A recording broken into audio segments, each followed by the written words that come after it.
Assalamualaikum warahmatullahi wabarakatuh. Bertemu lagi dengan saya Dr. Aji di YouTube Koji TV dalam acara Indahnya Islam. Nah, kali ini kita lanjutkan ke bab selanjutnya dari buku ini ya, Prahara Padang Mahsyar.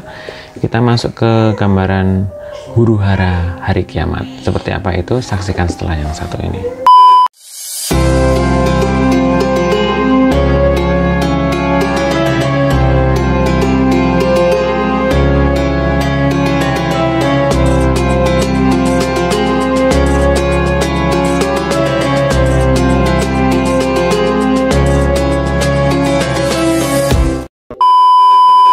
Oke, ketemu lagi, kita lanjutkan.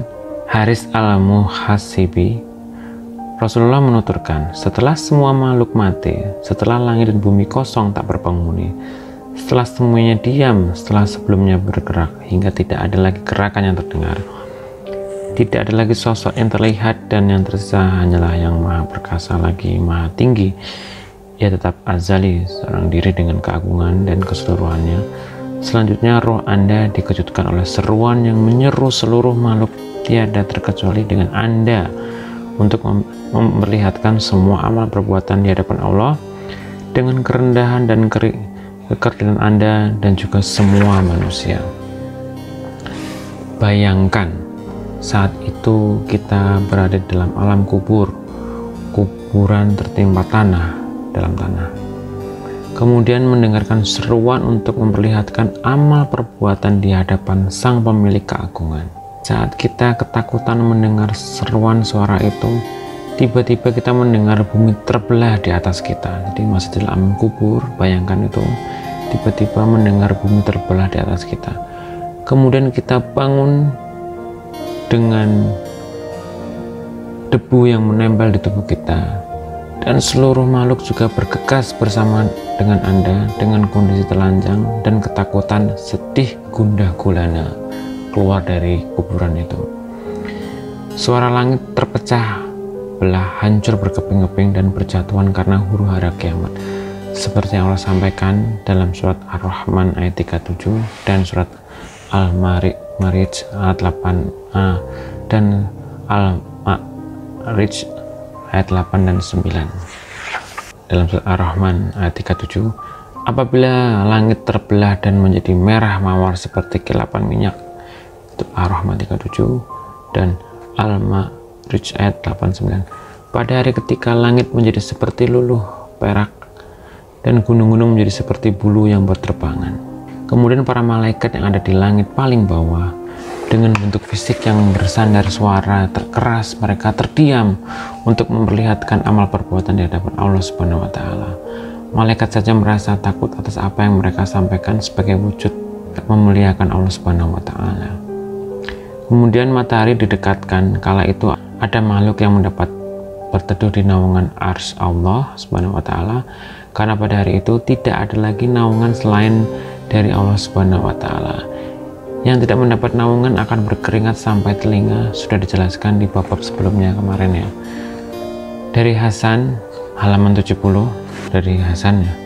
Hasan, Rasulullah menuturkan, seperti apa gerangan dugaan Anda terhadap para kaum, mereka berdiri untuk Allah Azza selama 50.000 tahun lamanya tanpa makan, tanpa minum, hingga leher mereka terputus karena kehausan, hingga perut mereka terbakar karena lapar. Setelah itu mereka digiring menuju neraka. Mereka diberi minuman air yang sangat panas. Setelah tenaga mereka habis terkuras, yang tiada lagi mereka mampu tanggung. Akhirnya sebagian dari mereka berbicara kepada yang lain untuk meminta manusia paling mulia dari sisi Rob untuk memberikan syafaat kepada mereka agar mereka melegakan mereka dari tempat mereka berada. Akan mereka dibawa ke surga ataukah ke neraka.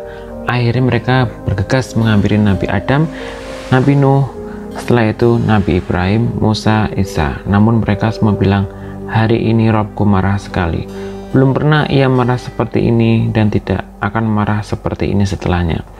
Mereka semua menyebut murka Rob dan menyampaikan mereka juga disibukkan oleh urusan mereka sendiri, seraya berkata jiwaku, jiwaku. Jadi ketika pada itu orang yang tadi merasakan kayak kehausan, perut terbakar dan sebagainya itu mencari cara untuk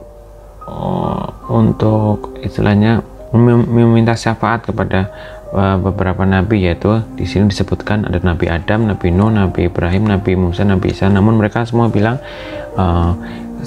mereka memiliki urusannya sendiri-sendiri dan berkata jiwaku. Jadi mungkin maksudnya di sini adalah mereka disibukkan pula dengan kegiatannya sendiri-sendiri.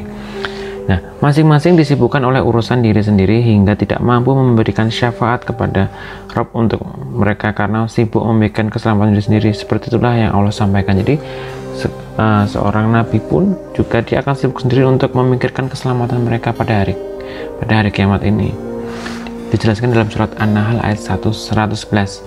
Ingatlah suatu hari ketika tiap-tiap diri datang untuk membela dirinya sendiri, dan bagi tiap-tiap diri disempurnakannya balasan apa yang telah dikerjakannya, sedangkan mereka tidak dianiaya atau dirugikan.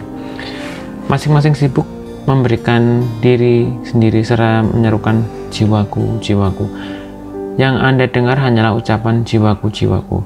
Duhai ngerinya saat itu kala Anda bersama-sama dengan seluruh manusia saling memikirkan keselamatan diri sendiri, memikirkan agar selamat dari siksa dan hukuman Rabb.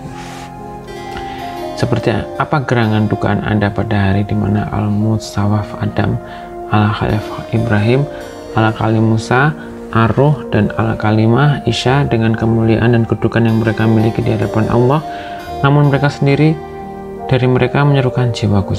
Jadi sekelas Nabi saja menyerukan jiwaku karena mereka takut murka Rabb. Lantas di manakah rasa takut Anda dari mereka pada hari itu, kala Anda sibuk memikirkan diri sendiri dengan rasa sedih, takut dan yang Anda rasa, hingga setelah seluruh makhluk putus asa mendapatkan syafaat, akhirnya mereka menemui Nabi Muhammad SAW. Mereka memohon syafaat kepada beliau agar memintakan syafaat kepada Allah. Setelah itu Rasulullah berdiri di hadapan Rabb dan meminta izin. Allah memberinya izin. Setelah itu Rasulullah tersungkur sujud. Setelah itu Rasulullah memulainya dengan menyampaikan pujian yang layak untuk Allah. Itu semua terdengar oleh seluruh makhluk hingga Rabb mengabulkan permohonan Rasulullah untuk menyegerakan pemberitahuan amal dan memperhatikan masalah mereka. Jadi yang bisa memberikan syafaat itu Rasulullah SAW dengan izin Allah Subhanahu Wa Taala. Itulah gambaran kondisi mengapa kita harus selalu bersalawat kepada Nabi dan lain sebagainya, karena pada saat itu yang bisa memberikan syafaat ya Nabi Muhammad SAW atas izin Allah. Jadi dari gambaran singkat ini bisa kita jelaskan bahwa kondisi saat itu tuh sangat kacau sehingga sekelas Nabi pun masih memikirkan dirinya sendiri, dan hanya Nabi Muhammad yang bisa memberikan syafaat berdasarkan buku ini. Begitulah gambaran daripada huru hari kiamat untuk yang pertama ya. Jadi yang pertama dulu pembukaannya seperti itu. Semoga kita termasuk orang yang beruntung, baik, dan juga bisa mendapatkan syafaat dari Rasulullah dan mendapatkan perlindungan daripada Allah Subhanahu Wa Taala dan dimasukkan ke dalam surganya Allah Subhanahu Wa Taala. Sekian dari saya, terima kasih. Kita akan masuk ke video-video selanjutnya setelah ini, yaitu kondisi orang-orang mukmin pada hari kiamat. Oke, sekian dari saya. Wassalamualaikum warahmatullahi wabarakatuh.